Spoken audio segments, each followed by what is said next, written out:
Okay. Should be live streaming here in just one quick second.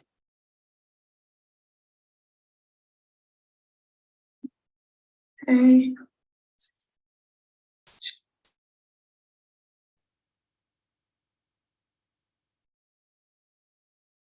All right, guys, welcome. We are live.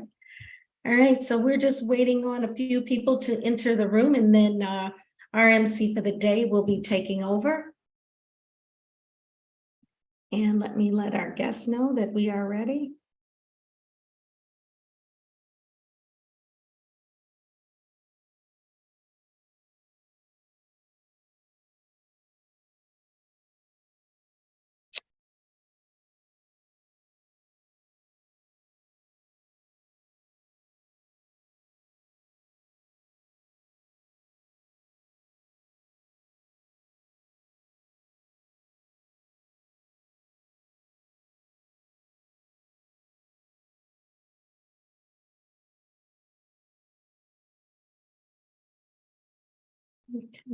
Do we have everyone here with us? Let's see, just a quick roll call. We got Chloe, Sierra, Elise, Bryce, Devin, Lauren, Mason, Cayman, Sky, Trey, Nia. We're missing Isaac. Where is Isaac? Nia, can you unmute and come on screen? I just need a second. And Isaac's joining. Okay, we need him to join fairly quickly. Can't join until he is online. Okay, our special guest has entered the building.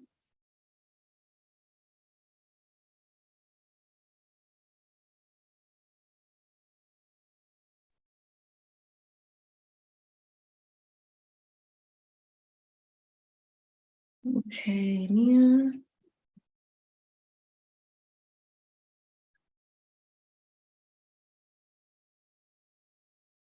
Okay. Waiting for one additional person and then we can join.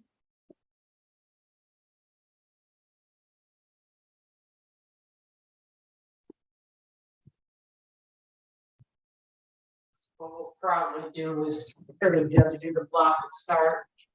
And the people list. And whoever has their phone unmuted, we can hear everything. Yeah, change. Kevin, we can hear everything going on in your home. what's hard, we'll just do the block. Kevin, Yes, I'm here. you need to mute because we can hear, we're live and we can hear. Oh, I'm everything. sorry. That's all right. And we need you guys on screen. Nia, we need you on screen because we're getting ready to start. And Isaac needs to join like immediately because we are starting. As soon as you come on screen, Nia.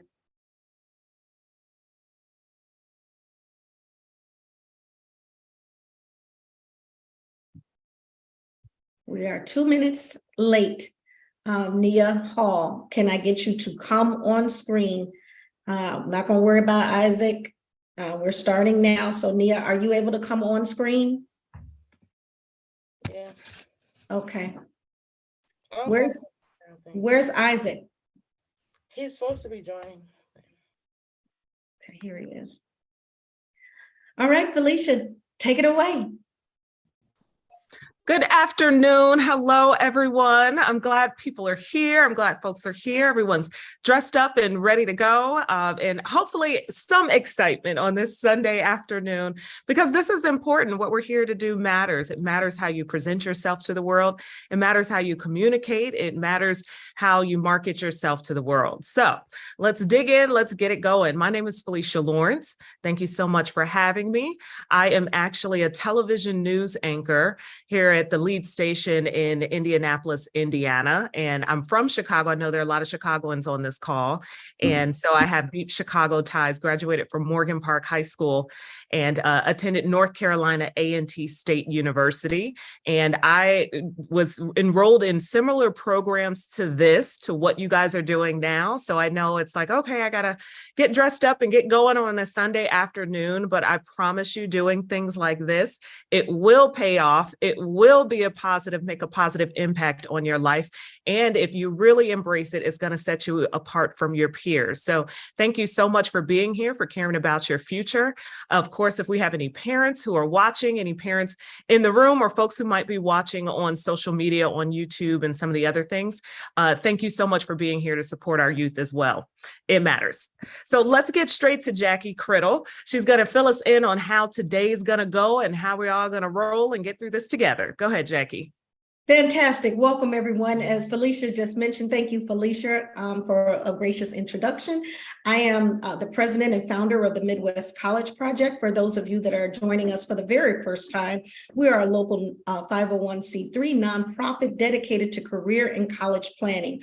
As part of a very integral part of our programming, I should say, is for our students to learn and develop their public speaking and communication skills. They participate in a 4 to 6 week boot camp with Toastmasters. We have one of the lovely Toastmasters leaders with us this morning, as well as very rigorous and in-depth training around public speaking throughout the year. So today is a culmination of some of those efforts. Today's session is going to run like this. We have students competing in pairs.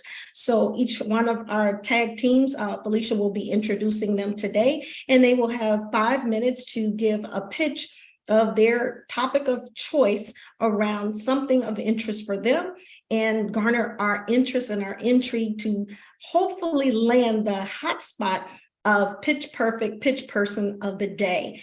That award-winning recipient will receive a monetary donation as well as a certificate of achievement, as well as a certificate to fine dining at our sponsor, which is Pizza Capri here in Chicago, and a gift card should the recipient be one of our students that resides out of state. Midwest College Project, as I should mention, is a national program, so anyone from any place in the nation can join our student engagement if chosen. So we welcome you today. I'm excited for everyone here. And I thank all of our special guests for joining us this morning, as well as you, our viewing audience. Thank you. And back to you, Felicia. Back to me. Thank you, Jackie. I love it. I love it.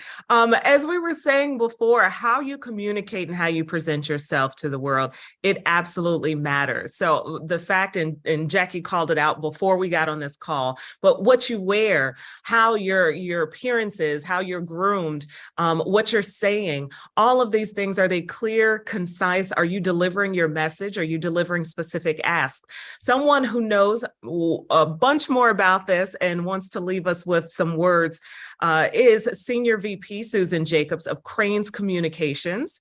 And she is going to give us more insight and some tips, some things that you need to walk away with and try to hone your skills and prep you for thriving in today's world. Hi, Susan. Thanks for being here. Thanks, Felicia. And Jackie, thank you so much for inviting me to be part of this. What a great experience for all of you. I can't tell you enough. When I went to school, I never had my first public speaking class until my freshman year in college. And that was a really, really scary experience for me. And so that you get to have this opportunity to really refine your skills, I think is amazing. So I am honored to be here with all of you. I just wanted to share a few pieces about myself, and then more importantly, some things that I've learned from a lot of great mentors over the course of time that I hope can inspire you and will help you as you, and I really want to focus on the word authentic, really refine what your unique value proposition is and who your authentic self is. So just a little background. I grew up on a farm in Ohio, and then so kind of that Midwest background, and then moved to Chicago, started my first job. I actually started with Nordstrom, and really Nordstrom taught me the importance of putting the customer at the center of everything that you do. And I'm going to talk a little bit more about that. And then decided that my real passion was I had worked with the Chicago Tribune, and I loved what they did. I loved the storytelling. I loved the journalism. I wanted to be part of that. And if somebody told me I was going to be in sales when I graduated from college, I would have told them they were crazy. It's not what I thought that I wanted to do.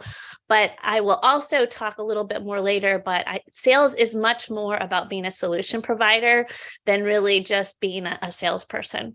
And then I had the great opportunity to transition over to Crane Communications, which many of you in Chicago know is one of the premier business publications.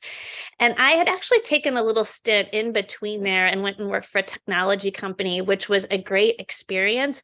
But that experience also helped me learn that my passion is really being part of a company that really has a strong mission and does a great job with storytelling. And that's really what I have garnered from working with communications companies such as the Tribune and Crane. So I thought I would just share a few different kind of tips, or I'm going to talk about mindset a little bit that I have utilized through my success.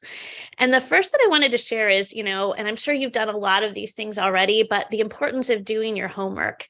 When you're going to make a pitch, it's really important to understand your audience and really do a deep dive and really take that time to do discovery. Felicia, I'm sure you do a lot of that with all of your reporting that you do, but really knowing your audience and who you're speaking to so you can really refine your message to them.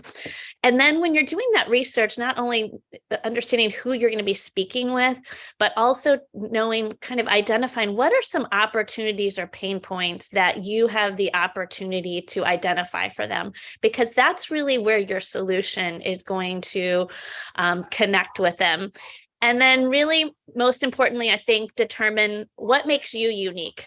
So you have to come up with your own unique value proposition and the why you. And I really would take, if there's one thing, that 3-letter word why, really understanding why you're coming up with a solution and why it makes an impact to them. And then the next part, after doing your homework, you really have to prepare your mindset. And Jackie and I talk a lot about this is mindset. And I think mindset is everything. And go in, I would really encourage yourself not to view yourself as a pitch maker or a salesperson, but at the end of the day, you really want to be a partner or a solution provider to whoever you're working with. And if you view yourself as trying to help your customer or your potential prospect, you will come across as being much more authentic. So really put in your mindset that I'm helping provide a solution for a problem or an opportunity that my client has. And then believe going in, like, that your idea is the best idea, and being able to really passionately demonstrate that to your audience. They can feel whether you believe in what you're talking about. And so having that passion and that enthusiasm and that authenticity will make all the difference in the world. And then practice, and I'm sure all of you have been doing that, but practice will make you confident. And going in confident, not only will you'll feel much more comfortable, but whoever you're speaking with, they're going to feel that confidence. And then they're going to really feel that you are the right provider for them. Next, I would really think about establishing your presence. I talked a little bit earlier about being authentic, but don't pretend to be someone that you're not. I mean, it's really easy to think that they want you to be somebody or someone else, but at the end of the day, you're going to find that not only are they going to be buying your idea, but they're really buying you. You are the most important ingredient in the equation. And so be your authentic self. If you're not, people will feel that and will identify that throughout your presentation. And then, like I talked about, unleash your passion, right? Tell your story and let whoever you're speaking with, let them feel that enthusiasm that you feel. If you're excited, they're going to get excited too. And then just as you're going through, the big days here, right, today. So I'm sure that all of you've done your homework, and hopefully this is getting you into the right mindset, and you'll be establishing your presence at the beginning. But really put whoever you're speaking with, put them at the center of the conversation. So oftentimes we go in and talk about why me or why us, and it's really flipping that conversation to why this is good for them. And again, coming back to that word why. make a connection immediately with the audience that you're speaking about, whether that's a story, whether that's a connection, but make that connection with them, pull them in. A lot of that has to do with eye contact as well. And then grab their attention, right? With something, maybe it's a quick fact, whether it's a quick tidbit, but something that they're going to be able to hold on that you can weave through your story. And then I'm sure that you've established, right, what that problem is that we talked about earlier. So it's really kind of, if it's a problem, right, making them feel a little bit of pain, like they need to make change, and why change, right, will be good for them. And then I would really focus on simplicity. How do you make the best leaders or the best presenters are able to clearly articulate something in a really simplistic way and really hone in on what that unique value proposition.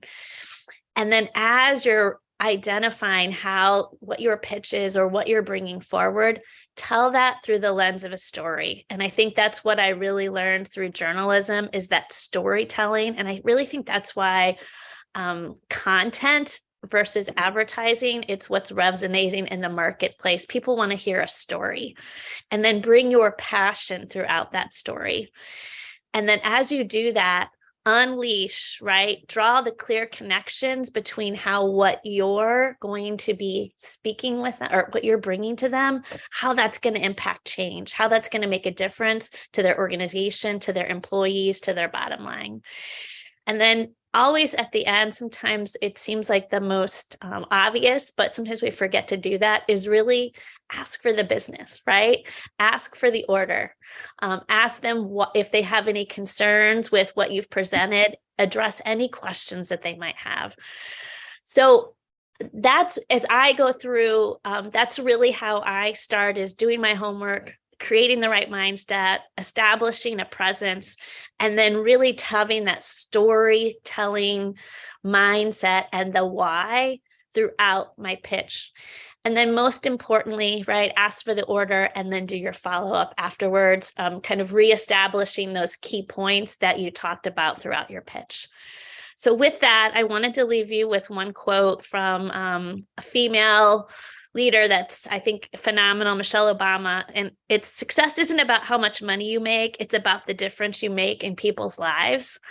And I really feel like when you make a difference on people's lives, that's when you'll really be successful. So Felicia, Jackie, thank you so much. I wish all of you the best of luck in your pitches today. Good luck. Thank you so much. Awesome. Thank you so much, Ms. Jacobs. We appreciate it. You guys can give her some snaps or give her, so she took time out of her day.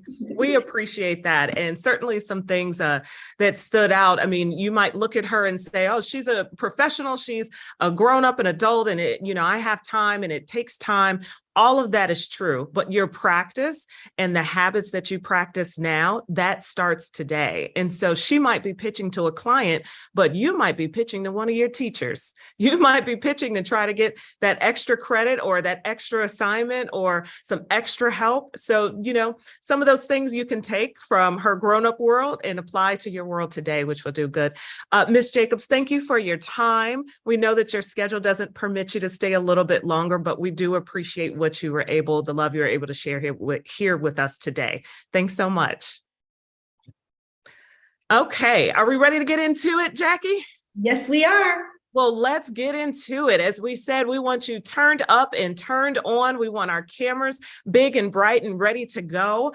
All of those nerves or how awkward it may feel, you can kick that out the door, because bringing that energy, speaking loudly, speaking clearly, and being excited to be here, even if you don't necessarily feel like that, is something that you want to turn on, as you'll be practicing that throughout your life too. So our first competitive team is going to be Lauren Golden versus Lola Morton. Let's give them some snaps as they get ready to take the scene here, take the camera time here, and just know that we're here to support you. We're here to root for you. And take it away. Good afternoon, everyone. My name is Lauren Golden. I'm 18 years old and a current senior at Lake Central High School in Indiana. Fun facts about me is I've played the violin for almost 12 years. I've run varsity track for almost 3 years, and I'm currently interested in playing tennis this year. I am an aspiring OBGYN, and I hope through the Midwest College Project that being an OBGYN is the right career path for me. Stop the violence. Life. Life is precious. How precious it is. How beautiful it can be. Just like a newborn baby. However, my heart is hurt from a subject that I cannot control. You've heard the slogan, stop the violence, right? I know I have. I know everyone here has. You see it on picket signs and protests when people shout, stop the violence. You hear it from crying mothers, begging to please stop the violence.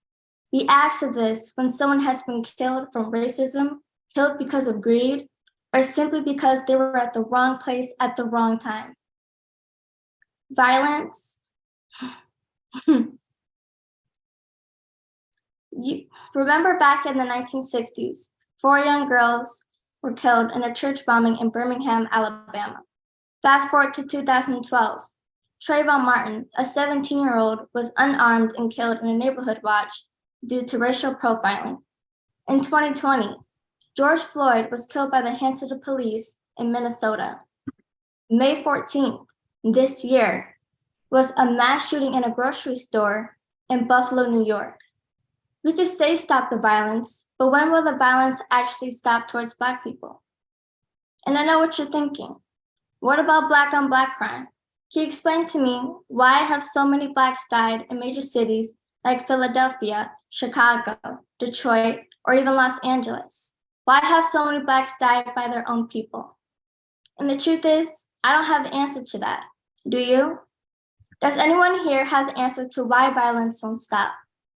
Some may say it's due to the lack of education, mental illness, poverty, a person's environment, or even drugs. Yes, this may be true. However, let's think for a moment. What if none of those factors play into why a person commits violence? Couldn't violence result into one's beliefs, culture, race, sex, or gender? The perfect example, the Rwanda genocide in Africa, or the Holocaust that ended in war. And speaking of war, isn't there one going on right now between Russia and Ukraine, possibly over land or greed? So many innocent people have died just because of it. Isn't that considered violence too? We may not be able to control violence. We may not ever be able to stop the violence, but we are human and humans aren't perfect. And there are things that we can do to change this world to make it a more safer and better place to live and enjoy. I want to end with, I support life, and I intend to help bring life. With being an OBGYN, I will help women birth the future with hopes to nurture and change this world. Thank you.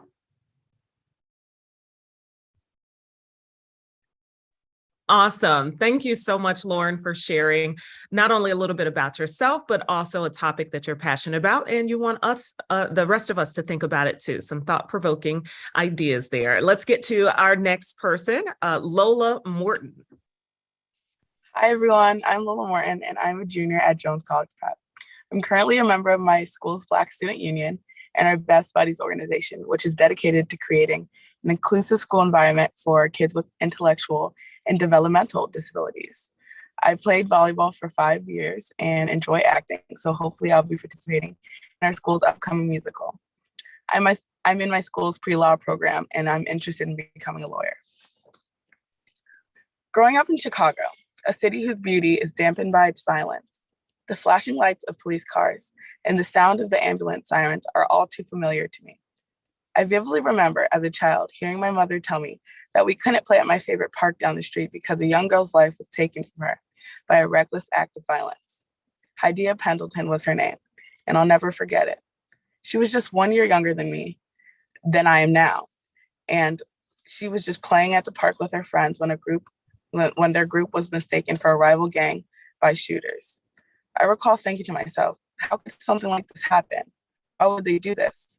She was just hanging out at the park like I've done countless times before. My sisters and I weren't allowed to go back to that park after that. My favorite park. I remember being so angry about it.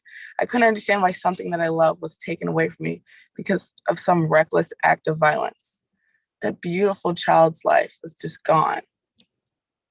Eventually, I realized that my parents were just doing their job and protecting us from danger like any good parent would. But it begs the question, why should we be teaching our children to adapt to the violence rather than fighting to prevent it? Now, there isn't anything wrong with teaching the new generation's tactics to avoid dangers of the world. But I believe that if we want to put an end to the violence, we need to educate them on why it happens and where it comes from. But we can't do that until we educate ourselves, right? That's where we have to start. A common misconception that people have on this topic is the thought that I alone can't make change. And I understand where the idea would come from, because it's almost silly to say that one person is going to put an end to all the violence in the world. Well, that's not entirely true, because if every person did their own part, not just donating money, but taking the time to educate themselves and where the violence stems from and gather a better understanding of what strides we need to take in order to prevent it. We need to cut it off at the root so that we don't have to worry about our kids going out into the world, doing simple things like going to the park and getting hurt. From there, we have to converse with each other and share the knowledge. I can't stress it enough. It's important that we have these tough conversations because these are the key to the change. Now, the word violence is extremely broad, with many subjects falling under it. Some forms like physical and sexual violence are more blunt and identified easier. But everyday people suffer from the likes of emotional, psychological, verbal, spiritual, and cultural violence. So it would be wise to start by picking a specific type of violence and learn about it and build from there. If we truly want to see this world be a safer and more happy place for not just our loved ones, but the many lives that were taken by any type of violence, education is key. I truly believe that we as a community have the power to make a difference and be the change that we want to see. Thank you. Nice. Again, some snaps and congratulations. Thank you that was Lauren Golden, and then that was Lauren Morton that just presented. Again, giving us some things to think about, some things that, and I appreciate your perspective just as young women in the city as well. It matters. So thank you for sharing that. Let's get to our next group, which is Jaquil Jackson versus Mason Griffin. Go ahead and introduce yourselves. Tell us a little bit about yourself, and then of course, get into your topic, what you're trying to pitch us on. Go ahead, Jackie. Real quick, Lola Morton, I know that you are at the Lynx Cotillion. If you want to excuse yourself and just rejoin us momentarily before we do our award ceremony, we look forward to it. Enjoy.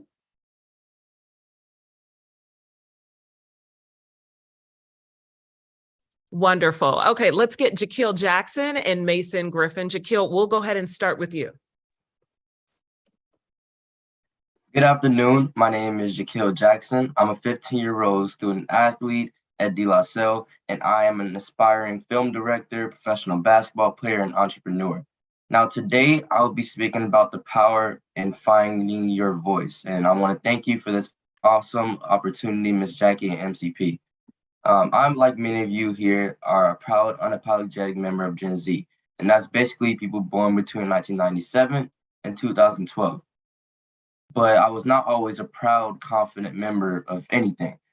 I do like to say that me being an introvert is kind of my parents' fault for making me like an only child, but I was very shy to myself growing up. I literally held onto my mom's leg every time we went out in public. I didn't want to talk to anyone, and I don't know about y'all, but I was afraid of anybody outside of our family. My parents recognized this, so they found programs for me to meet kids my age to get more comfortable with other people. And when I was 4, I joined tap dance, and I took my first 2 classes, and my mom literally had to go on the floor with me and hold my hand throughout the class. I also joined basketball that same year, which is where I kind of felt myself opening up a little bit. Another thing is that when I was younger, my parents showed me the movie Beat Street, and this had me going around the house trying to kill myself, doing all the moves. And when I was 7, my parents actually found a breakdance class for me so that I can learn how to do it properly without hurting myself. And participating in all these programs forced me to gain some confidence in myself. And I was performing on stages and dancing and playing basketball games at the same time, all independent from my family. So while all of this is happening, I had an experience with my aunt where I went to go feed the homeless, and I got to see how they all live for the first time. And this experience is stuck with me for like a very long time. And this helped me and my family start my own organization called Project I Am, when I was 8 years old about building awareness to homelessness, and I felt that everybody should have a home. Because of my hard work that I put in, I was eventually blessed with lots of opportunity to work with major brands, be featured in major news media, and receive national awards, all before hitting high school. Everything that has happened for me is because I took the advice of the adults in my life to not be afraid of trying new things. And staying in the box is not really living.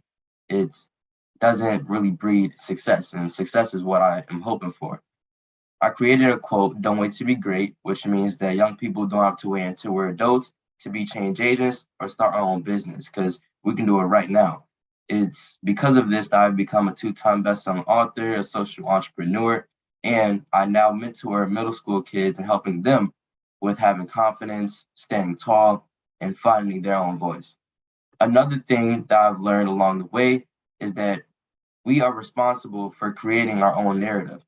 The media has us thinking that young people are lazy, negative, uninspired. Now, I will own up to the fact that our generation can be a little special, but what group of young people aren't? I personally am here to show a different side of Black kids from the city of Chicago, and I use my platforms to show youth that adults have value and to show adults that youth can bring great ideas. We have independent thoughts and our opinions matter. We all have a voice, and we should not be silenced just because we're young. We're disruptors and change agents, and we should all take pride in knocking down doors and creating change. Now, don't get me wrong, I'm still shy and to myself, but now I know how to turn it on a little bit. I actually still have my moments where I'm not confident in myself. And I've had lots of conversations with myself about being, an introvert and kind of just opening up a little bit. And this is where all of this has come together. And I've learned that we learn and grow every day, and that it's fine to be a little shy sometimes. Thank you for your time. Wonderful. Jaquil, thank you so much for sharing. I'm pretty sure a lot of people can relate to being shy or introverted or not necessarily wanting to put themselves out there. And you're showing that you can and you should. And at some point, we're all going to have to be doing that. So thank you so much for sharing. Let's get to the next competitor, Mason Griffin. Mason, take it away. Good afternoon, everyone. My name is Mason Griffin. I'm a senior at Kenwood Academy High School. I am 17, and some things about myself. I am a member of Rise Up, an organization I made with a group of my friends, which is similar to Brotherhood, instead that we do in-school activities such as 3v3 basketball tournaments on the weekend, 3v3 floor hockey, badminton, soccer, any type of sport that anybody wants to play, as an opportunity to let, you could say, the underdogs of those sports have their chance to shine, to show the coaches how good they really are. I'm also a varsity soccer member, and I was also a former member of Brotherhood. My pitch is about Stop the Violence. I'm sure everyone has heard of Stop the Violence. Stop the Violence has been a movement for many years, and Stop the Violence has been a movement for many years, and I've actually had experience with gun violence and things with violence. So earlier this year at Kenwood Academy, I'm sure most of you have heard of a death of a student named Kanye. He was walking back to school from off campus, and a group of students from Hyde Park Academy came up in the car, shot him from their car, and then they got out and finished him with a rifle. After that, many students and parents were scarred from that experience. Some couldn't even attend school for the rest of the day. Some couldn't go to school the following week. I have had an experience with gun violence. I haven't been shot at or shot, but walking back to school from off-campus lunch, a boy came out of his van and pulled a gun on me and my friends. That was a very traumatic experience for me, and I had no idea whether or not I was going to live or die. And that moment, that made me realize that we really need to solve this issue in Chicago. I feel like in Chicago, we have, actually not even in Chicago, everywhere in the US, we have really easy access to guns such as rifles, pistols, all that, especially for young children under the age of 18. If you check the statistics, the majority of people dying are kids under the age of 21, being killed by kids also under the age of 21. We really need to solve this. I have asked a few policemen their views on gun violence, and here's what they said. One of them, he's a deputy chief, which is the 4th highest position. I asked him these 3 following questions. What do you think could be done about gun violence in Chicago? How do you think the community could help with the gun violence in Chicago? And do you think their change in leadership roles are affecting gun violence? His answer was, we need a ban on assault rifles, high capacity mags, and we need stricter penalties for these gun laws, because he claims that when people do these crimes, they aren't afraid of the penalties. They feel like that only a few years isn't that much, so they can keep doing it, and they would be able to get away with it, or they be out of jail in a couple of years. He also said, for the community, he said that if we see something, we need to say something. If we see an act of violence, if we see an act of crime, we should stop this mentality of snitches get stitches, or stop the snitching. That is a terrible mentality to have, because we're just damaging ourselves as a community. And he said that and for the final question, he said that we need the right people in office to make the correct decisions for these gun laws and these gun policies. The next officer I asked, he is a sergeant supervisor. He also answered the same 3 questions. He said that we need personal penalties for gun offenders. We need to have stronger gun penalties and gun law. The gun laws are fine, but the punishments need to reflect the crime. We need to, for a community, we need to be more vocal. We need to be more vocal about what we see. And he also said that we need to stop the no snitching mentality. And for the final officer, he is a background investigator. He said that kids 18 and younger are using guns, and they should not have access to have these weapons. And it is a government issue that they are allowing children to buy and handle these guns. He also said that we need to stop snitching mentality. Now, I'd like to ask you all saw the similarity in all these things that these officers have said, right? We all need to stop the stop snitching mentality. This is damaging our community, and we are not helping our cause. We are making Chicago and everywhere else in the US worse just by not telling the police anything we've seen. I'd like to show you all this document real quick.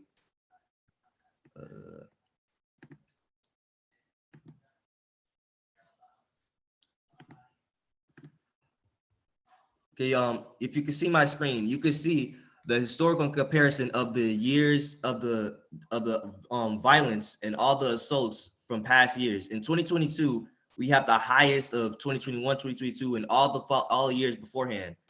We really need to stop this violence, because this is the highest that we have ever had.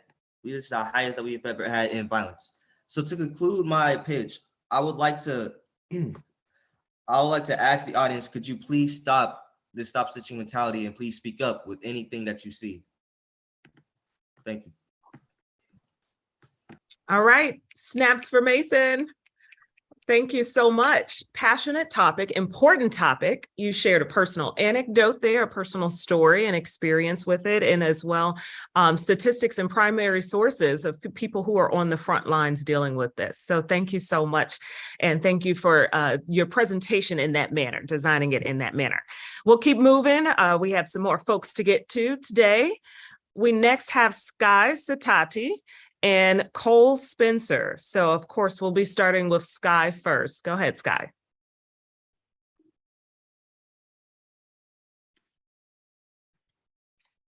Hello, my name is Sky, and I am a 16-year-old junior at Johns Creek High School in Johns Creek, Georgia.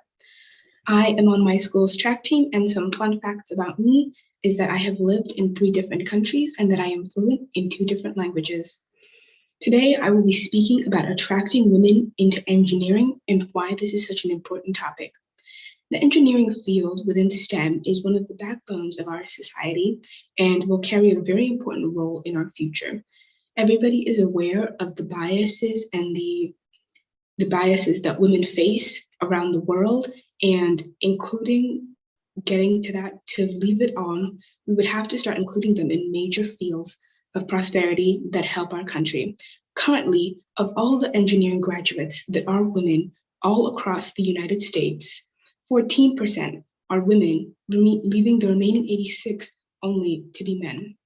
And only after graduating and entering the work field, women are only met with implicit biases, stereotyping, and a sense of a lack of belonging that would have not only started in the workplace, but could be traced back all the way to high school, doing extracurricular activities and clubs, which would have been male dominated in the engineering field, following them all the way to college, which in classes, professors, and other examples of engineering idols would have been mostly male.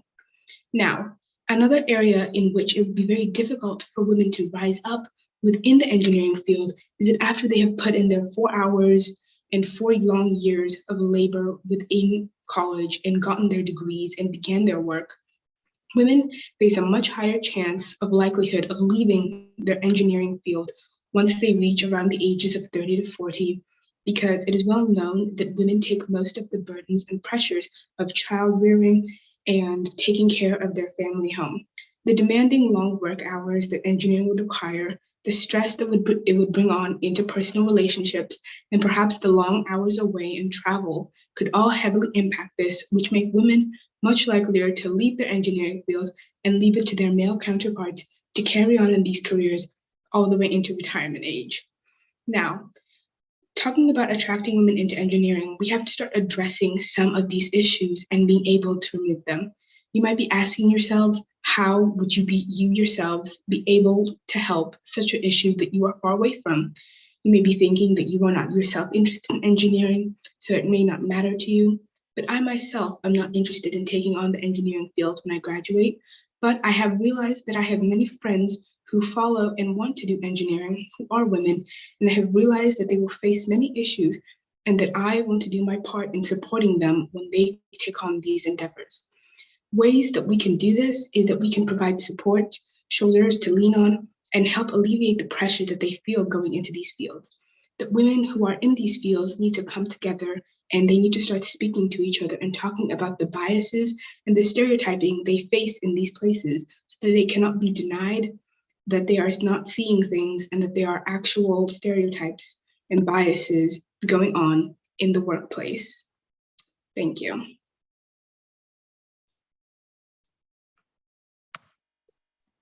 No, thank you. Thank you for bringing attention to that issue for sure.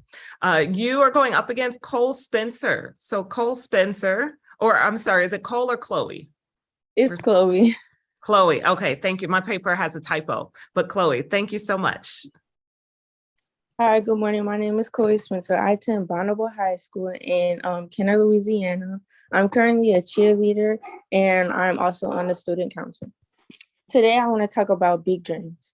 Everyone has a dream and everyone, just strives to look forward into their dreams. Well, I have a dream too.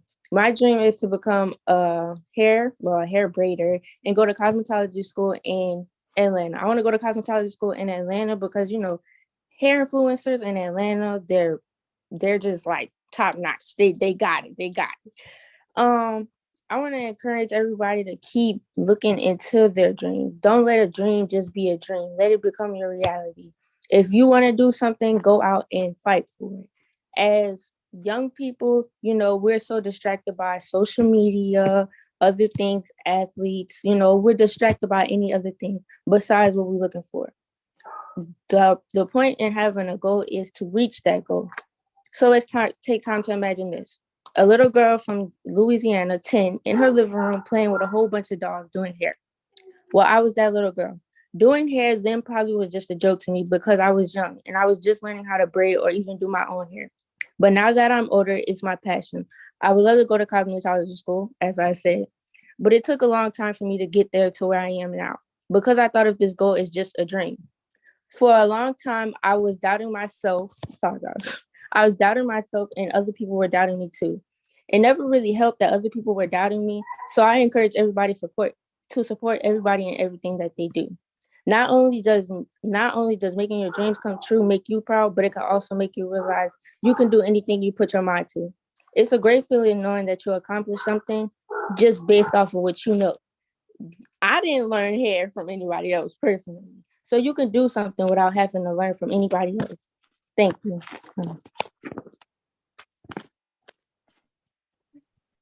Snap, snap, snap, snap, snaps. Awesome. Awesome. Thank you so much. Reminding us all to dream, not to give up on that. And that goes for folks at any age today. Okay. Our fourth competitive team is going to be Elise Foreman and Sierra Lindsay. We'll go ahead and start off with Elise. Again, make sure you tell us a little bit about yourself and of course, what you're talking about and your specific ask. Make sure you end with a specific ask. What do you want us to know, the audience, to take away from or do? Good morning. My name is Elise Foreman. I'm a 17-year-old senior at Marian Catholic. I am a part of the varsity cheerleading squad, and I'm also a part of the National Honor Society. The London Eye, the Eiffel Tower, the Aqua Tower. All these astounding buildings have one thing in common: being built by women engineers. Women like Julia Barfield, Sophie Germain, and Jean Gang have served as great contributors not only to engineering, but the enhancement of the world as a whole. Unfortunately, these astounding women were faced with the great tribulations before they were able to achieve what they have. There's a great stigma placed around engineering as a whole. It is assumed that engineering is a man's job because of the hard, laborious work that it entails. Within the STEM field, engineering is one of the most male-dominated fields. Women make up only approximately 13% of the workforce. While the reputation of engineering not being a strong career option for women is unfortunate and inaccurate, it has been hard to shake. Although women make up 20% of engineering graduates, it's been estimated that nearly 40% of women who earn engineering degrees either quit or never even enter the profession. The contribution that women make to the field of engineering is commonly overshadowed by this stereotype that follows women engineers. For many women engineering students even, their first encounter within the engineering field is met with gender stereotypes and inequality. However, if women continue to be driven out of the field, that will limit the diversity of ideas contributing to the workforce. Attracting and supporting more women in engineering benefits everyone by increasing the potential to develop inclusive, innovative solutions for the complex problems that the world is facing. The addition of women's perspective will provide more ideas towards solving problems and could potentially serve as a driving factor in innovation. Research on the brain essentially shows that men tend to primarily use the left hemisphere of their brain, while women tend to use both the left and right hemispheres. Since a man's brain function are dominant on the left, he is more likely to rely on the logic-based thinking and fact-based approaches and have a more detailed orientation. Women who use both hemispheres are more likely to have a broader perspective and a big picture orientation. In engineering, where both rigorous work and inspiration are necessities, a balance of women and men could be advantageous. Having women present at every stage of the process is a key to ensuring that both male and female perspectives are taken into account, allowing for a diversity of thought and better products to be produced. Rather than working with only the mindset of men, the addition of women could lead to even greater outcomes and enhancements for the field of engineering. It is said that great engineers are driven by ambition and determination, enabling them to have big ideas and push themselves to another level, thus being able to reach the greatest achievements possible. Not only do they possess great ambition, but they also have a growth mindset. In order to be the best engineer, you have to be able to take feedback and criticism to challenge yourself, but also your work. Therefore, showing that the great qualities of an engineer are not limited due to the gender of the person. As well as the fact that women in engineering will attract even more women to engineering, it really helps provide other young girls not only with example, but motivation as well. The attraction of more women within engineering is vital so that they can serve as positive role models to the next generation and spark their curiosity. In doing so, they could significantly contribute to the future of the profession and also help to break down gender stereotypes. Without prominent women such as Mary Jackson, Dorothy Vaughan, Katherine Jackson, and many more, I myself would not have been exposed and chosen the field of engineering to pursue as my own profession. I aspire to be a part of the change in this world, and the engineering field strives endlessly to do so as well. I will not let any stereotypes prevent me from becoming the most innovative and creative asset to this field. With the ability to become a female role model and have a role in the future transformation of a hugely exciting industry, I believe that there is no better time for a woman to pursue a career in engineering. All right. Thank you, Ms. Foreman. Snaps for Ms. Foreman. Wonderful. Okay, so our next competitor, we have Sierra Lindsay. Sierra Lindsay, go ahead, take it away. Hello, everyone. I'm Sierra Lindsay, a 17-year-old senior at King College Prep High School on the south side of Chicago, where I am a member of the National Honor Society, a former captain of the varsity volleyball team, and even a member of the robotics team. I am an aspiring obstetrician gynecologist to be an advocate for all women, especially women who look just like me. New year, new me. I've changed my mind. I've renewed my focus. To be a woman, wow, it's hard. To be a Black woman, it's tiring. So I have to try and work harder, shine brighter, and never let anyone knock me off my square. I'm not afraid to admit that I am scared. I have to put in the extra work because if I don't, I won't see progress that'll move me to where I deserve to be, because I deserve the best version of me. You all deserve the best version of me. The world deserves it. Starting now, my focus is laser sharp. I plan to do my research, make good decisions, and prepare myself for the journey ahead. To get to my destination, I will act more and talk less so I can get to where I need to be. I'm excited for this new me. The first thing on the list is volleyball. I'm approaching volleyball differently this time around. I made the 18 elite volleyball team. What an accomplishment. But to help my team, even myself, I will get to practice early to show my commitment to volleyball and even my team. I will take the days that I have extra time to myself to practice at the gym to perfect my skills. Who knows, you may see me on the college volleyball court in the near future. I want to be a doctor, but what am I doing to get myself to that point? I'm starting with the small things that'll have a great impact on my journey. I'm going to college next year, and I want to be ahead of the game. I was given the opportunity to take dual enrollment classes where I take college courses and receive credit for them. I'm taking an English class for 2 semesters to help strengthen my writing skills and even expand my vocabulary. I'm taking general education mathematics to learn the logical basics of math and how it is incorporated into my daily life that I never even realized, and maybe you guys didn't know either. I'm also taking a statistics class to learn how to conduct research, develop my critical thinking skills, and even make informed decisions. And you're probably thinking, why does she need to take these classes? These classes will help me investigate why things happen the way they do, why and when they've occurred, if they can reoccur, and if it's predictable. And those are the instincts of a doctor. And I need those, and I will get them. This will assure that I am on the same page as my college professors, and to make a name for myself. I want them to know that I am the best and want the best for myself, and I'm willing to do whatever it takes to get there. From the mouth of a very smart woman I know, I need a circle of 5 for success, and I'm gradually getting there. To be surrounded by people who are as smart or smarter than me.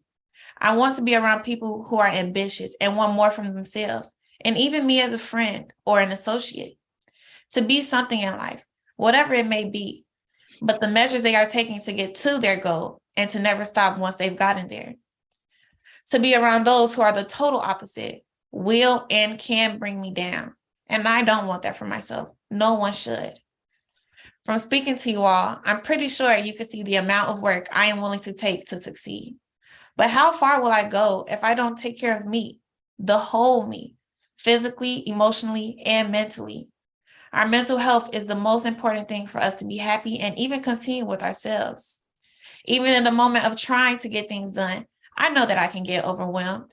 It's great to push myself, but there is only so much push that I can take. I don't want to drive myself crazy to the point it's uncomfortable and unbearable. Keep myself sane, I will go to therapy. And there are multiple and mixed controversies about therapy, about talking to someone you don't know, but it's better to let your feelings and emotions out rather than holding them in and let it destroy you. Well, the new year is rolling around and you all will be seeing a new me. Thank you. No, thank you. Hopefully we'll all be seeing new yous.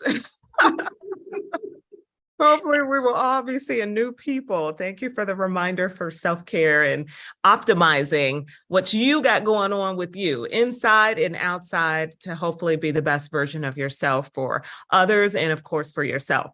Well, we're moving right on through this competition. We're actually ahead of schedule, so we're going to keep moving on that trend. We have our 5th competitive team, which is going to be Trey Patterson versus Devin Lindsay. Trey, you're going to start us off, okay?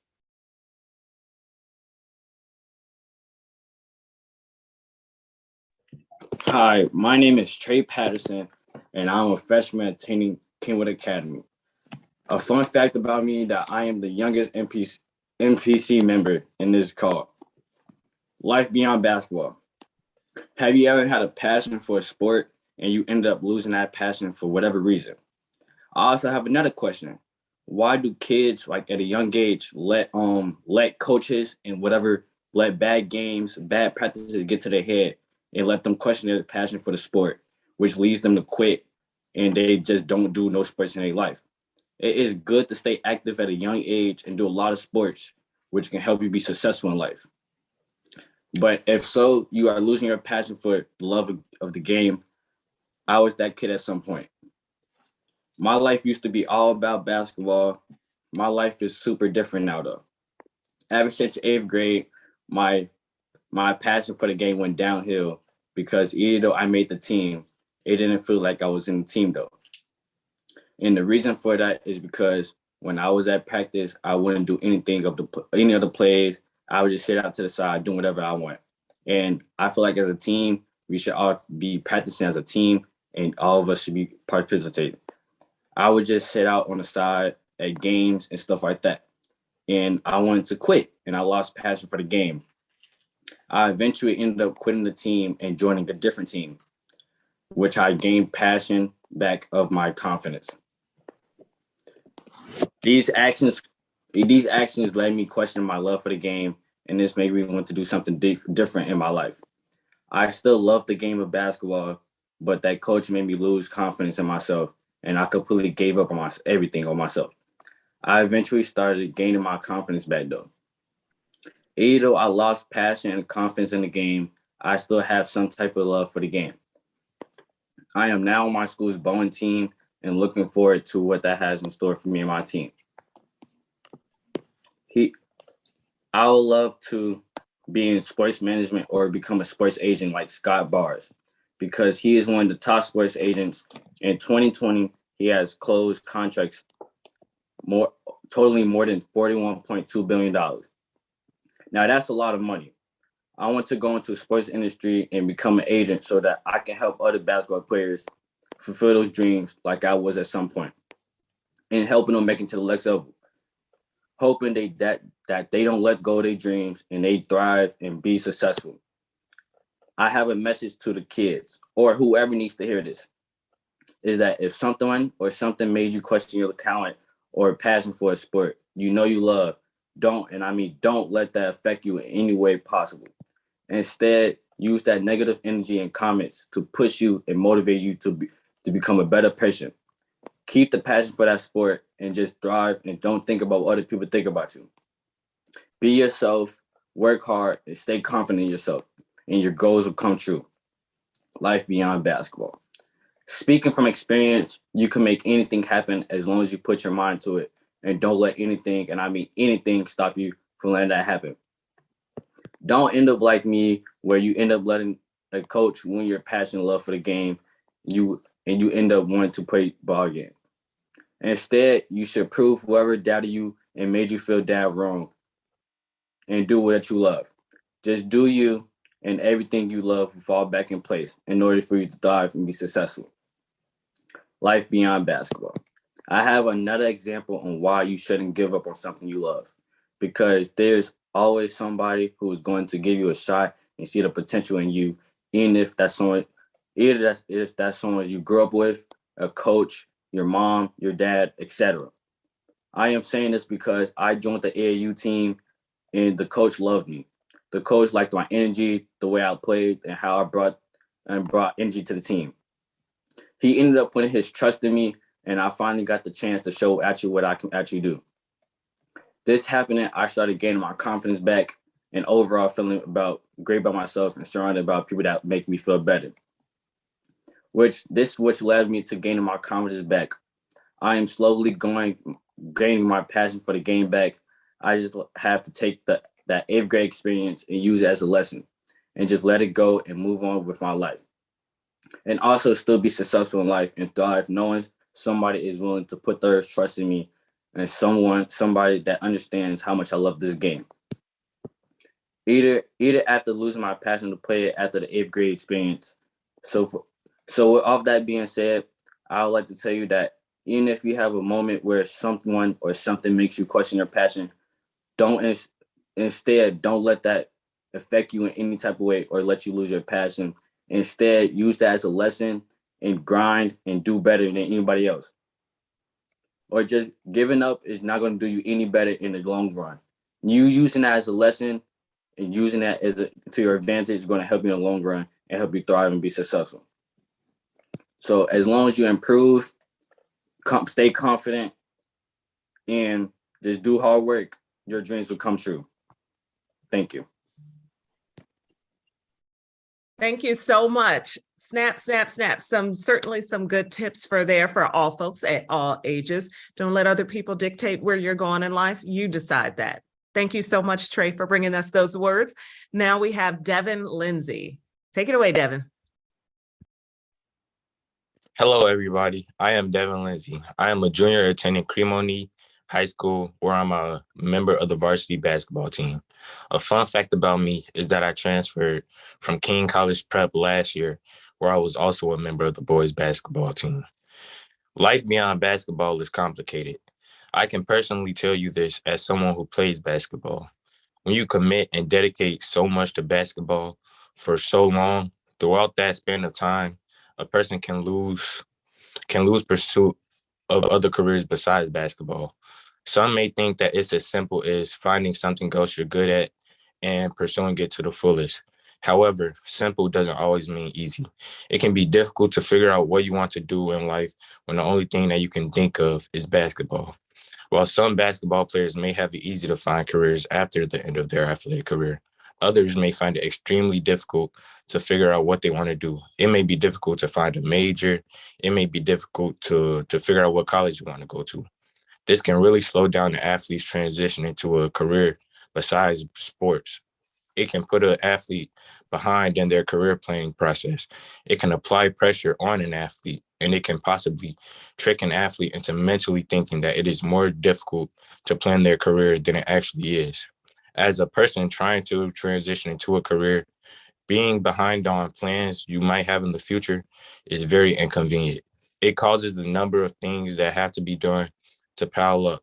And when tasks pile up, one might tend to procrastinate from exhaustion after trying to get through the tasks that have piled up.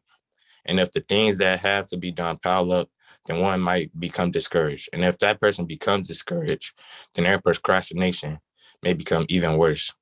Dealing with pressure during the career planning process can be very uncomfortable. It makes you more concerned about what other people may be thinking or doing while you are planning your career. Too much pressure on a person can cause them to make irrational decisions instead of fully considering the factors in their decision. Too much pressure in the career planning process can also lead to a person leaning in the direction of other people's opinions more than their own.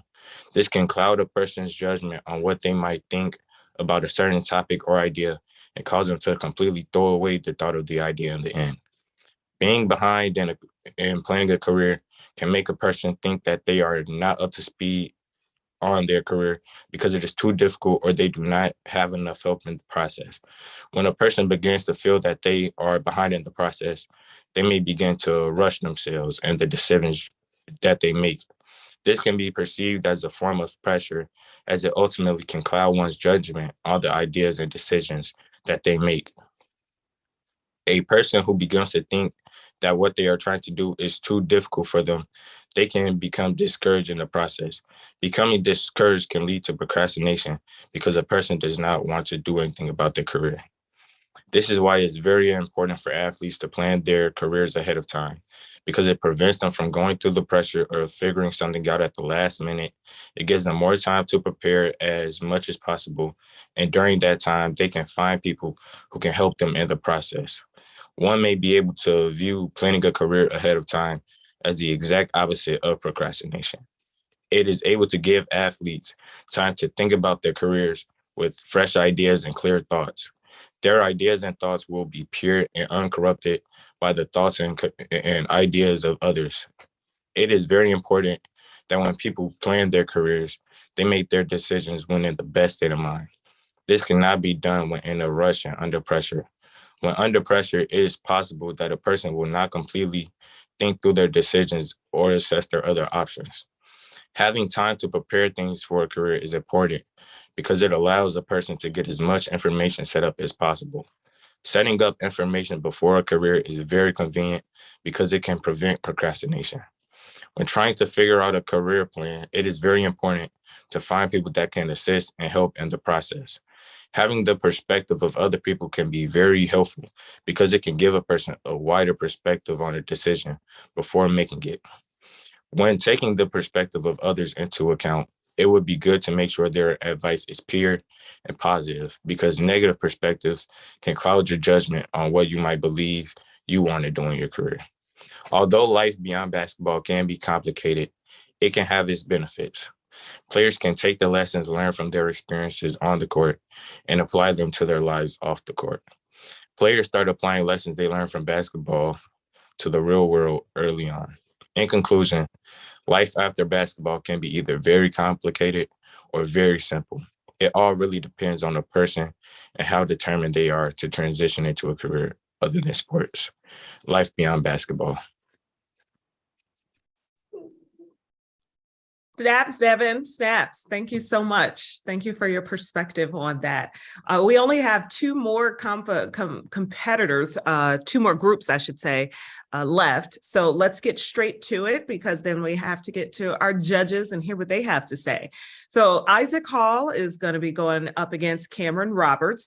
Let's go ahead and start off with Isaac Hall. Isaac, take it away. All right, thank you. Thank you. Good morning, MCP contestants and volunteers. My name is Isaac Hall. I'm a 15-year-old sophomore at Walter H. Dyatt High School. I'm currently a part of my school's bowling team, and I did track for my previous freshman year. I don't have many reasons pushing me forwards towards certain professions and topics, but the blurry view I have for my future is that I would like to be something that impacts people on every level. Occupations that I could do to accomplish these things are becoming a therapist and helping every regular day people through their problems that I can relate to or adjust for. A police officer is another thing that can change someone's view on the world drastically. But now I could say all the crimes and misjudgments that they've committed, but I want to say that if we take up the roles of these people, then we can be the ones to say whether it's a positive change or a negative change that we leave on this world when we are long gone. I really want to help others find the resilience that I strive to show through the things I accomplish and how I adapt to the world and its people around me. If I can find the voice that I want, then maybe I can help others find theirs. If I can show the world my heart of gold then maybe I can be strong enough to take what the world has to throw at me and give the world back the beauty that I can show it to make it better for the generation that's next.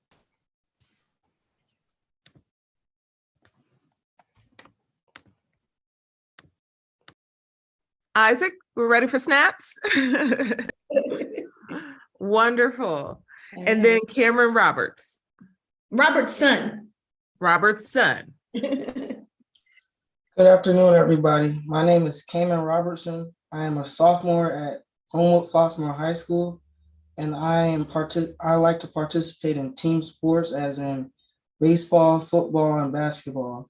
Right now, I am currently participating in basketball, and I play for their junior varsity basketball team. Life after sports. When I was almost 5 years old, I can remember watching NBA games with my grandmother. That was probably the first time that I was ever introduced to team sports. Since that time, I have played organized team sports, including baseball, both flag and contact football, track, soccer, and of course, basketball. I learned to love every aspect of each of them, the practices, the training, the competition, and even the coaching. But beyond all of that, being involved in team sports hopefully will instill values, habits, and character building traits that will benefit me long after my training days. The first trait I would like to talk about is the inevitability of failure. Kobe Bryant, LeBron James, and even Michael Jordan all failed in team sports at one time. Failure is a big part of sports, a big part of life, and learning to accept defeat can prepare you for life. This was tough for me early on because when I would play games and I would fail or lose, I would have a tough time coping with that failure or loss. I would come home, slam the door, and wouldn't come out until I felt better. The next trait I would like to talk to you about is time management. Sports teaches a player to plan their whole day out. You have to prioritize some things over other things, and you also have to practice good habits like eating the right foods, going to sleep on time, and even relaxing. Everyone has responsibilities and interests outside of work, and as career and life progresses, balancing these responsibilities and interests with work becomes harder. The next trait I would like to talk about is work ethic and working hard. Getting better requires more hard work than before. Hard work beats talent when talent fails to work hard. Working hard with full determination also pushes us one step ahead in life and helps us surpass our limitations. Speaking of determination, determination is one of my traits that I would like to talk to you guys about today. Determination helps define and decide our goals as well as find the resolve to see those goals achieved. Determination is sheer willfulness to compete. Determination is willfulness balanced by discipline. The will to work and to work smart. Another trait I would like to talk about is patience.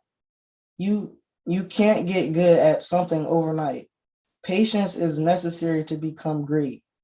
Patience is a key quality of people who have grit and tenacity, not giving up on one's dreams to pursue another dream when things get challenging. Another trait I would like to talk about is teamwork.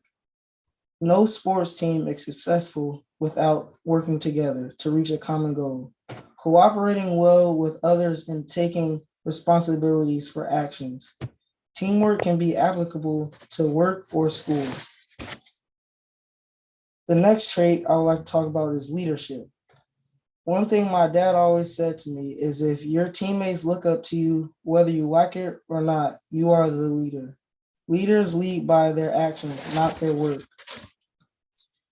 The last and final trait I would like to talk about is self-discipline. Discipline helps a person focus and achieve their goals without any distractions. I am self-disciplined when I go to sleep early in the morning so that I'm ready for morning and afternoon workouts. Also, when I miss playing video games to prepare and study for the next exam. All in all, I love competing and playing. My dad said between training, practicing, playing, and homework, he always knows where I am. He always said to me, as long as my grades are above par, I can play any sport I desire to. But he and I both agree and hope that these traits and qualities become a part of me, helping me become the man that my father hopes I become. All right, snaps. And Cayman, thank you so much. I apologize for missing your name there, but Cayman Robertson, we got it right. Thank you so much for sharing. Okay, this is our last group of competitors for the day. So let's go ahead and give them the undivided attention. Last but not least, of course, we have Nia Hall versus Bryce Lindsay. Nia, you can go ahead and go first.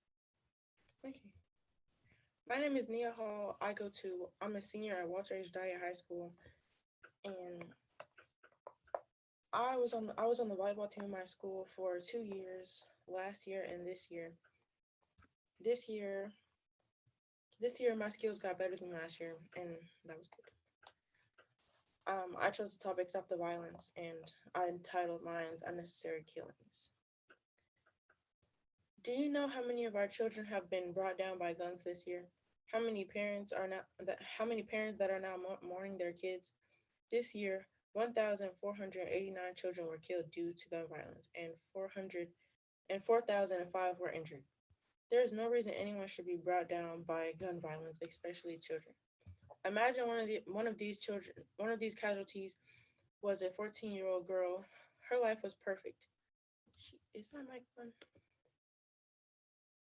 My mic is on, right? Yes, we can hear you. Go ahead. Okay. Just imagine one of these casualties was a 14-year-old girl. Her life was perfect. She was the sweetest person ever. She went to a great school in the best neighborhood where she was nice to everyone. She had tons of friends. She had a great life. Her teachers loved her. Everyone loved her. One day she was walking home and her usual route was blocked off, so she had to take an alternative way home. On the way to her house, she accidentally walks through not the best neighborhood. She's walking down the street just as a car slowly pulls past. All she sees is an arm reaching out of the window. Then everything goes black. She was a victim of a drive-by shooting caused because they thought she was someone she wasn't. Only 14 years old, walking home from school and simply walking through a neighborhood cost her life. What if this was your child? Don't people see that this is a problem? Instead of counting how many, let's try to make this the last one. This girl was killed due to gang violence. Gangs are responsible for most of U.S. homicide killings. Most victims of gang violence are between 16 to 19 and 12 to 15. Gun violence in America isn't really new. It's been going on for quite a while. Youth gangs first appeared in Europe in 1996 or in Mexico in 1941. Gang violence started because a long time ago, a lot of unemployed people turned to crime to survive, and eventually it caught on. There are more than 20,000 gangs in the United States. Traditionally, gangs have approximately 180 members. Imagine that multiplied by 20,000. That's how many gang members there are in the world, maybe more. You can't stop them, but you can educate your children and everyone so they know how to deal with that, and so they know how to navigate the world around them. This is not saying oh, the world is horrible and everyone's getting killed. I mean, it kind of is, but that's not what I'm saying. I'm saying be aware of the world's good parts, but never forget or ignore the bad parts. Show your kids the good in the world, but teach them how to navigate the bad. If you don't fully educate your kids on the world, they could accidentally walk down a bad street not fully understanding violence and end up just like the girl, or maybe worse than her. But don't only tell your children all the bad and leave out the good, because they need to know the good to have hope. And living in this world, we need that hope. Snaps for Nia. And you're right, living in this world, we do need that hope. Thank you. We appreciate that. Now let's get Bryce Lindsay. Is Bryce here? Yes. Okay, Bryce, thank you. Go ahead. Good afternoon, everyone. My name is Bryce Lindsay. I'm a 16-year-old junior at Cremoni High School. This is my first year on varsity. It's starting off slow because I wasn't cleared to play for the first 2 games, so I feel kind of behind. But other than that, it's been good. My topic is finding your voice. Does Bryce even talk? Who is Bryce? Imagine living in a world where no one knew you can speak. Well, I have. At first, it didn't bother me due to me always being an antisocial individual. But as time progressed, I noticed the image people had of me and everything it entailed. It was time I found my voice. It was a hard task. I had to go through a lot of things, like people would treat me differently because I didn't talk. People would try to get over me sometimes because I wouldn't speak up for myself. As they kept doing these things, it was getting to me a little bit because I started to think, why were they doing this to me? Until someone came up to me and said, Bryce, why are you so quiet? And I answered, I don't know. Later that day, after I got home from school, I went straight to my room and I sat on my bed and I just thought to myself. I was thinking about what my classmates said to me earlier that day about why I was so quiet. I went on my computer and I remember typing, why do people treat you different because you don't talk a lot? And I clicked on a site where other people can put their opinions on why people treat people different because they're antisocial or don't speak up for themselves.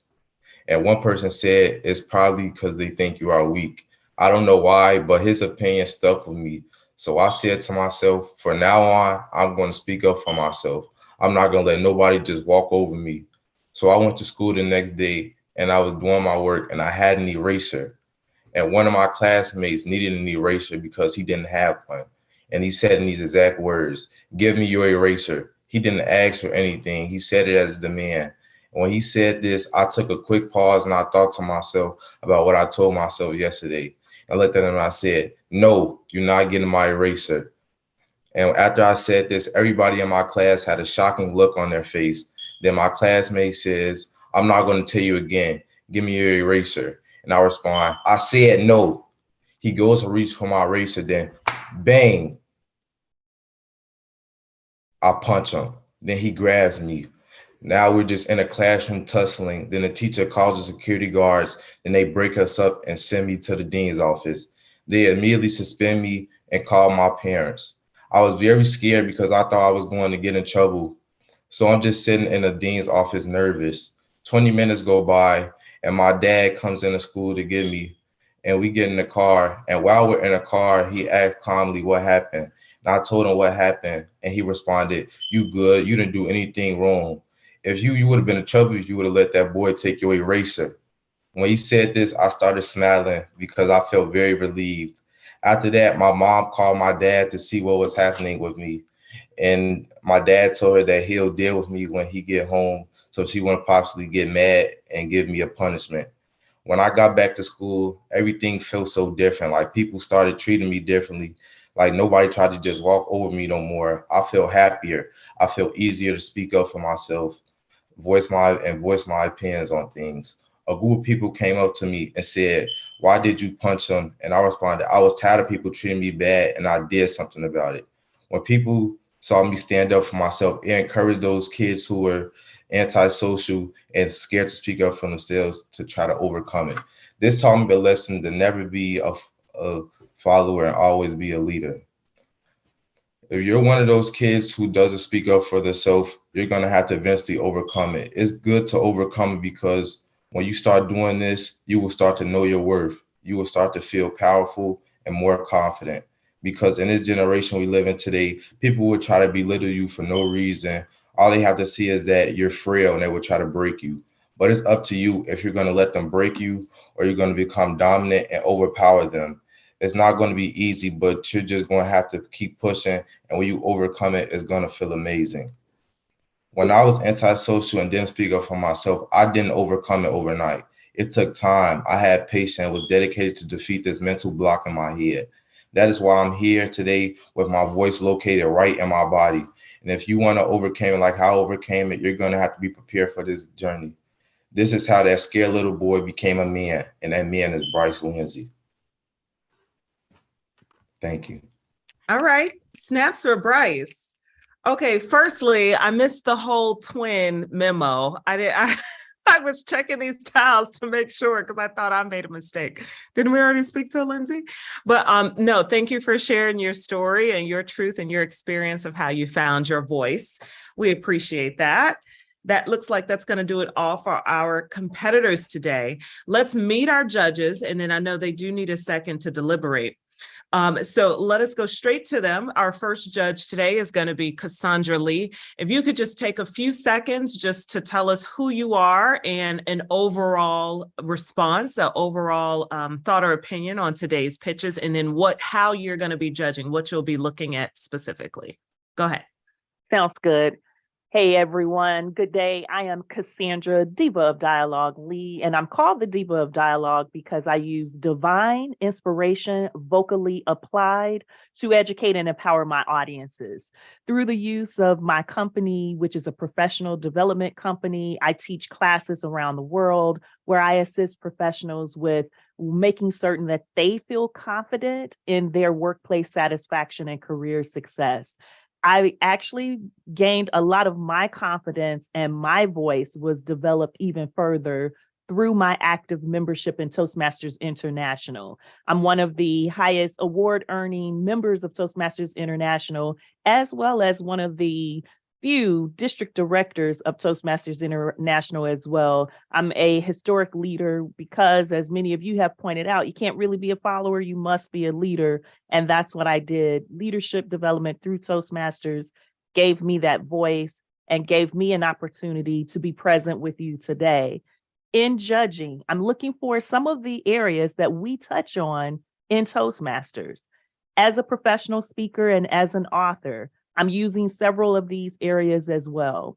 We're looking at your confidence, your focus, the organization of your message. We're also making certain that as we've observed you today, the area that we'll be focusing in on, in addition to those other areas that I mentioned, one final point will be able for us to make certain that you have delivered to us a message that gives us the chance to understand exactly what you want us to do with what you share with us thus far. So did you sell the steak? Did you sell the sizzle? We'll find out a little later. Back to you, Felicia. Thank you.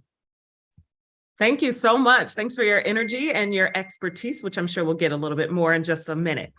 Okay, Kevin McNeil, how's it going, Kevin? Can you give us a little bit about yourself, and then, of course, your expertise, what you do, but also what you're looking for as you judge to see who's the winner. Go ahead. Thank you, Felicia. Thank you, Jackie, for having me. I turned my camera off when I was watching this. I know I would get emotional seeing all these beautiful young people do their thing.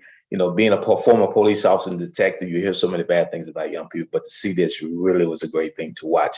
My name is Kevin McNeil. I'm an international speaker. I'm the owner, CEO of the 12 Project, an organization that I started to educate the world on the effects of abuse.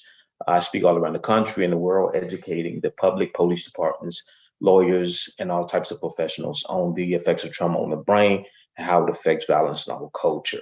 So what I'll be looking for is your passion for your subject, how well you engaged us on your subject matter.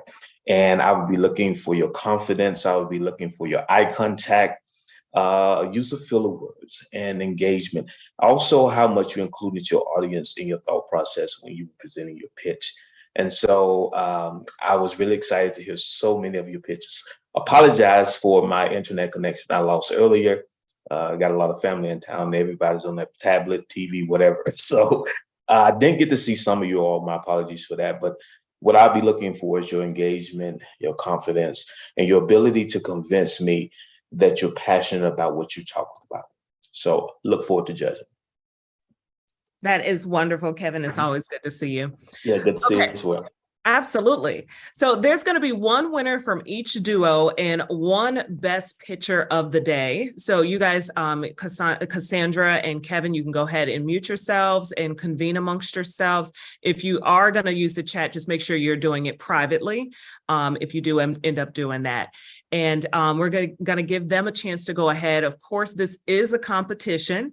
I, of course, want to applaud everybody first for just being here, getting up here and presenting. As you go on through life, it hopefully gets easier and easier for you, but I understand it's not always the easiest to get up here and to share your thoughts and ideas. And so certainly applauding everybody for that, but there will be a winner because we don't do participation trophies here. And so that'll be pretty good as they work on that. And then, of course, some of the things, I know that this is probably somewhat required to be in this program, but I will say just from personal experience, when I was sitting in you all seats as a teenager, being asked, AKA told by my parents to participate in different programs or to present at church or to present at school, different things like that. It can be frustrating or nerve-wracking or not the most ideal place, the most ideal thing to do on a Sunday afternoon. However, it, I will say, has certainly led to the career that I have now. I get in front of thousands and speak every single day. And so, no, regardless of what you do, your path might not be my path, but regardless of what you do with your life, there will be times that you have to communicate, that you have to sell yourselves and market yourself, regardless of the career that you're going to be in. If you end up being in sports, or if you end up being an engineer, or if you end up being whatever, you're going to be sitting in front of someone where you're going to have to pitch yourself, market yourself, and sell yourself to someone, why they want you. You're going to have to be able to explain why they would want you on their team. And so some of the things that I personally was looking for is if you guys were clear, concise, if you brought energy, and if you had a specific ask at the end. What specifically do you want your audience to walk away with when you're up here presenting? I think a lot of times it's easiest for us to go on and on and on in circles and anecdotes and stories, but what do you want me to walk away from after I've heard you? So just a few nuggets that I have as an expert communicator myself, I wanted to leave you with. But again, we are rooting for you guys. I'm glad that you all are here. I'm glad that you're presenting. Your cameras are turned up, turned on, and of course that you put some thought into your wardrobe and what you look like today. It certainly matters. So I'll go ahead, I'll lend the floor to Jackie Criddle, and you can help kind of facilitate our judges and where we go from here, Jackie. You're muted, Jackie. Fantastic. So our judges have entered the breakout room where they are convening about who from each dynamic duo is the winner of the day from each individual group, but then they will tell us based upon every group combined who is the pitch perfect person of the day. So my fingers are crossed, I'm on edge. I will share my personal feedback while we wait. Lola Morton, have you entered back into the room? Is that you as a Zoom user? I'm hoping so. That I admitted someone in that belonged in the space. We are at the end of our culminating year. We're getting ready to go on Christmas break. And for many of you, you will be beginning to engage with your mentors, as well as leaning into some of the different individual mixers for Medical Minds and Media Maven. So that's an exciting time. And then you get a break, and then I'll see you back in March. But while we wait, I wanted to empower you with a couple words of wisdom. Toastmasters and pitch competitions, no matter what phase we've gone through, or the art of the introduction, is not just for this space. It is for life. So during the holidays, and as you move into your respective career and college planning, I want you to take a moment and do some self-reflection.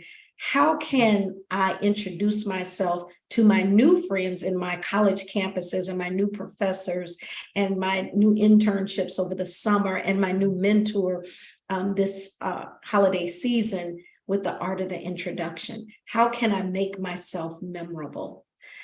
Thinking about pitching, life is but one big pitch. As Miss Felicia Lawrence said earlier, that it doesn't go away. We're pitching ourselves to our teachers, to our moms and dads, to our workplace. You'll be pitching yourself to your new college professors, building relationships, new friends. Life is but a pitch, and making yourself memorable and making others own your relationships and make you viable and make you a force to be reckoned with, especially as young women and men of color, will be paramount. And so I implore all of you to take this opportunity to learn and grow. I was especially excited to hear one of our team members, and I hope you all caught it, actually give our Grow and Go Theory mission as part of her pitch presentation. That tells me two things. She got it, she's listening, and she's all about growing and going. So I am excited for you guys. I'm on the edge of my seat. I thought everyone here did an outstanding job. You showed up, you showed out, and your topics were worthy. They were impactful. I felt emotion on a number of them. And, practice makes perfect. I encourage you to continue to do that. And for all of our viewing audience that's looking or that will view this later, think about how you can magnify the presence of their public speaking with working with articulation and communication strategies as a family, post this session, post this workshop, as grandmas, grandpas, aunts, uncles, mothers, fathers, and friends to reinforce that communication strategy. So we are excited and delighted, and Lola Morton has joined us back. One of the things, as we wait here for our judges are going to be reconvening in just 2 minutes here, that I wanted to call out for our viewing audiences, 2 particular circumstances that I feel that are worthy of recognition in and of itself. And so I'm going to award these 2 individuals I haven't figured out what I'm going to do yet, but it's going to be something great. Trust me. Jaquil Jackson and Lola Morton have displayed an unwavering level of commitment and dedication. So last week, for those of you that didn't remember, Jaquil was boarding a plane, and in his boarding of the plane was getting ready to take off, but Jaquil still knew that he had a commitment. And when he says he is his word. And so he didn't come up with excuses. He easily could have been gratified with an excuse to back out of presenting by simply texting me and saying, my plane is about to take off. But he chose not to do that. He got a space and a place on that plane, and he did his presentation live from the plane before takeoff. So Jaquil, kudos to you for making it happen. That's what life is all about, never finding an excuse where possible. Lean into it. So snapping up for Jaquil Jackson. Lola Morton is yet my number 2. Lola Morton is in the midst of the Links Cotillion Luncheon, which is a very big event for those individuals that are part of Links. And so missing out or not participation was not an excuse that she would give herself. She gave her pitch. She took a dip, dived, grabbed a bite to eat, come back, and she's going to be leaving us again. But I just am so excited that she found a will and a way to make this happen. And what this has ultimately said to each and every one of you is that there are no excuses in this life. We as people of color can't give ourselves excuses. We need to show up and show out wherever humanly possible. I think many of you have heard your parents say, if you're not dying, I don't want to hear from you. Well, it's just one of these episodes. If we're not dying, don't make an excuse. Show up. Show out, honor your word. Our guest speaker was very, very sick this morning. I don't know if anyone noticed it because she's radiant and eloquent in her words, but at the end of the day, she made a commitment and she followed through. So I'm just excited. I think Jaquil and Lola are learning the life lesson that I can only hope to teach, and that is to, remain dedicated in all that you do. So I'm hoping everybody else is seeing that. You guys did an outstanding job, and I'm just very, very, very proud of you. So that's my words of encouragement and inspiration. Does anyone here have anything to say while we wait for Ms. Lee and Mr. McNeil to join us back in the session? I believe they're getting ready to join us back in 2 minutes. Anyone have anything to go? No words, nobody had anything. No thoughts about, where you think you've come. I'm interested to hear how you thought you've grown, because many of you have really, if I played a video from where you started to where you are now, I really feel that, this has been some tremendous progress. So I'm just curious. I mean, I want to call out, is Bryce Lindsay still here? And Jackie, before you get to that, I was curious, how did were the students given prompts, or did they just choose their own? Or I am of that. Excellent. So they were given 6 to 8 different prompts that they could choose from to select topics that were near and dear to their heart, because when pitching, the goal is to, we don't want to read where possible. You might want to have a note card or something for self-reflection, but you really want to own and speak authentically where humanly possible. And so they chose those topics that resonated and, that were passion points for them.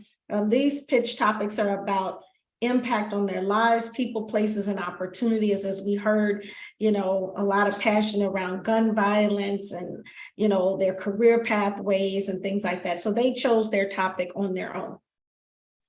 So just out of curiosity, so Bryce, Lindsay, and where is Bryce? Oh, there you are. Bryce, I felt a lot of passion around that. What did you feel about how you navigated today? I felt good. Yeah, I could tell. You were very confident. And, I often never tell anybody that you and Devin are twins, because I've had historically now 15 sets of twins that are part of MCP. And I think everybody likes to stand on their own 2 feet. And not compare. So we try not to do it.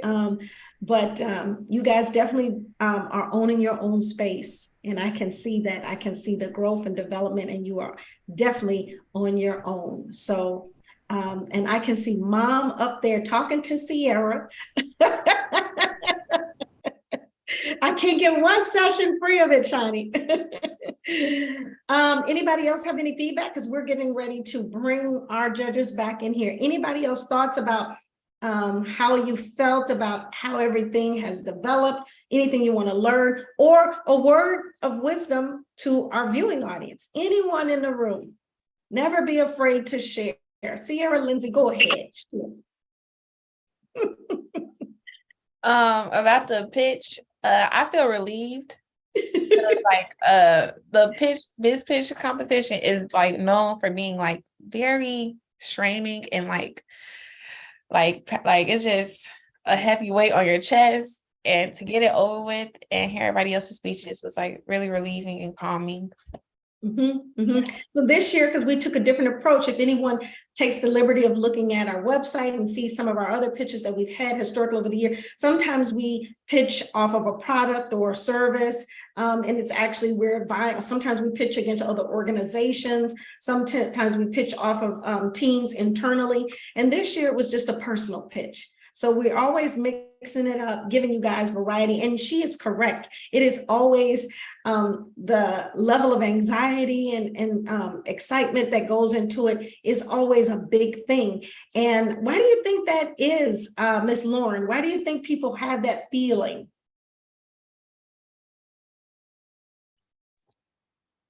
Honestly, I feel like the feeling is really relieving, like Sierra said. The amount of work that people put into their speeches to show their best selves. I know I was pacing around my house, constantly redoing my speech over and over again to make sure I had it down, concrete down. So I'm just really happy to be able to have this opportunity, and everyone else. I think everyone was absolutely amazing. And thank you for sharing your stories. So thank you for listening to me, and I hope best of luck to all of you.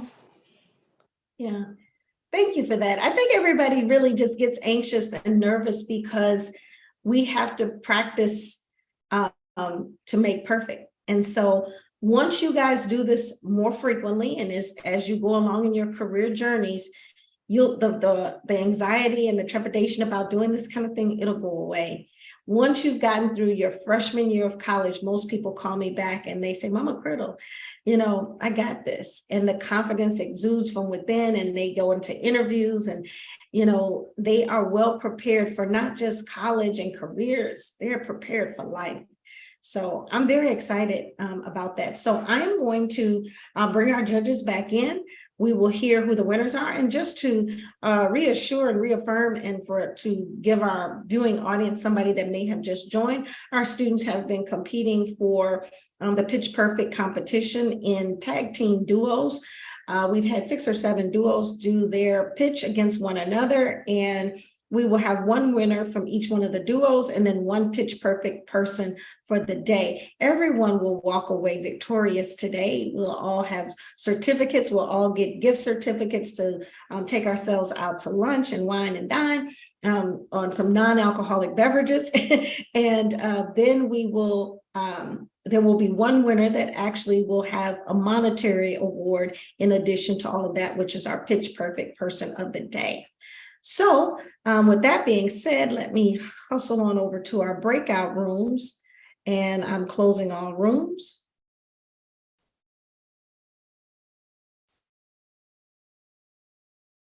And they should be rejoining us. If I did that right. Oh, it says it will close in 43 seconds. All right. All right, well, I'm looking forward to it. Everybody got big plans for the holidays, and I guess you all are too old for a Santa list, but I'm sure somebody's parent is going to tell me they got a Christmas wish list. Sierra's nodding her head, so I guess the Lindsay still have Christmas list. All right. Well, I'm hoping everybody gets a little bit of everything that they want. And as you might imagine, all I would ask for is a little rest. So I'm looking forward to a little rest this holiday season. All right. Our judges have returned victorious. Are we ready, judges? Yes, we are. Okay, Kevin, your audio's down a bit. Is it? Oh, hello. Yep, can't hear you very much. So Felicia, if you don't mind, if you want to call out the various groups for them, and then then the judges, either Kevin or Cassandra, I'm guessing they worked out who's going to be the speaker for that, will announce who the winner is and why. Just the winner is the feedback. Yeah. Gotcha. Okay. Well, we'll just go in order. So the first group was Lauren Golden and Lola Morton. Yes. Hi, everyone. I am going to share the winners with you for each of the pairs, and then we'll do that final drum roll, and Kevin will let us know who took the entire competition. All right. For pair number 1, the pair, we have the winner is Lola Morton. Lola Morton is the winner for that. Both of us believe that the confidence was there, the appearance of the story was tight. And listen, my notes are all over the place, so I'm reading really quickly to pick up some key snippets.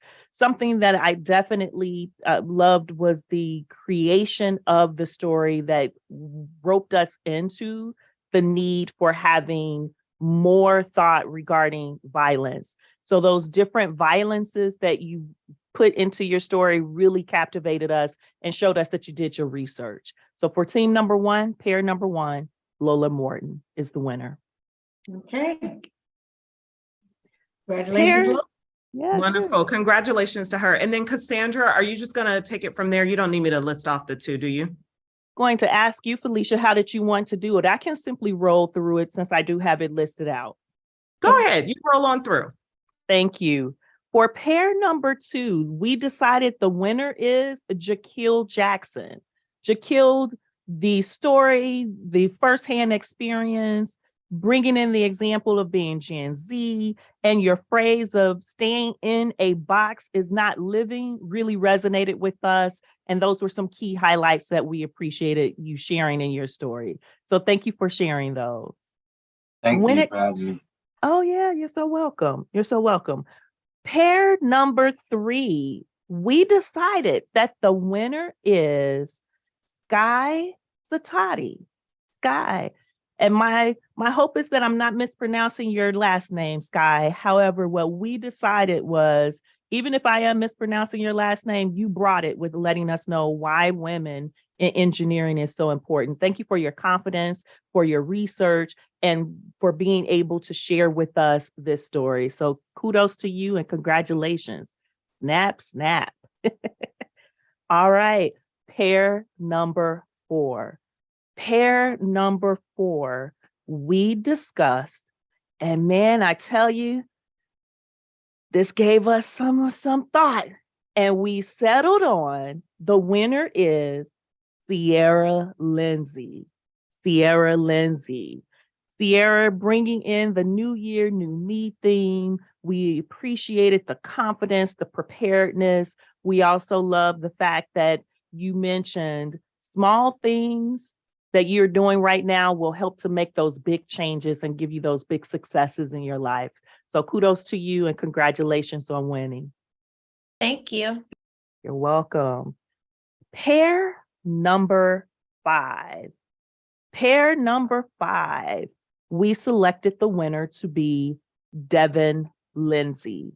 Devin Lindsay, congratulations to you on sharing your story about life beyond basketball. I tell you, you gave us so many great notes that we were able to take, yet some of the key reasons why we selected you as the winner was the fact that you were able to use your tone of voice, the pauses, as well as key phrases. Thank you for sharing how discouragement can lead to procrastination. Great statement. Kudos. All right. We are now moving into pair number 6. Pair number 6, we decided the winner is Cameron Robertson. Cameron Robertson, kudos to you. I tell you, you had so much information that you packed into that story, that you talked about time management, determination, eating right, patience, and so many other key points. We appreciated that you were able to put that story together and share with us that key information. Thank you so much for that. And with our 7th and final pair, we decided the winner to be Bryce Lindsay. Bryce Lindsay, congratulations to you. You were able to bring in, again, great use of the pauses. As a matter of fact, when you paused, my heart stopped. I said, what happened? What happened? Did you really beat him down? You wove us into the story, the use of your tone of voice, the pauses, the content, and phenomenal job with the organization of how you captivated us and told us about how you personally found your voice. That was a great way to end the entire competition hearing your story. Again, Bryce Lindsay, congratulations. I will now defer the floor over to my partner, Kevin, who will share with you the pitch winner for the overall event. Thank you, Cassandra. I mean, this was amazing. I totally enjoyed. I turned my TV off for football just to watch you also. This was amazing. You all are so important, and I love what you all did today. But I'm telling you, man, this was hard. I don't know who. Can you hear me? Little low. Oh, I don't know, but maybe it's my computer. Can you hear me now? Yes. Okay. So I'm just so excited about watching this. And I don't know who did the pairings. I don't know if it was you, Jackie, or they chose each other. I did. But you was wrong on one of those. It was so close with Elise and Sierra. I'm telling you, man, that was hard. That was very hard. But the overall winner is Sierra Lindsay. Sierra Lindsay. Sierra Lindsay. I tell you that Lindsay household, y'all must have practiced with each other a lot. That's some little sibling competition going on. But Sierra, your cadence, I mean, it captivated, and your pauses and how you invited. I could tell you were considering your audience as you were speaking to us. And so I felt like, I had a lot to learn from you. I felt like you encouraged me, you were motivating. And so it was just, I couldn't stop listening to what you had to say. And actually that 5 minutes seemed too short. So congratulations, and thank you for sharing with us. Thank you so much. You're welcome. Sierra, would you like to give us some words really quickly before I end us off? I just wanted to let you guys know, thank you so much. Even having that meeting, with you giving me feedback, it really helped me open up my mind, let me know I need to bring you guys in, what I want you guys to know. And it was a little hard, but I made it through with the help of like my brothers and my mom. Like we was always helping each other. So that was kind of nice. And it was just, this was an amazing experience. The preparation with Toastmasters, everything that Miss Jackie has done, even my mom, it's just all came and helped me with this. And I'm very thankful for it. Thank you. Yeah. Well, we can tell the Lindsay household was hard at work. It shows. I think every student here, we've been together now for over a year, and some of us for 2 years, and you have seen Bryce and Devin and Sierra come a long way in their communication strategy.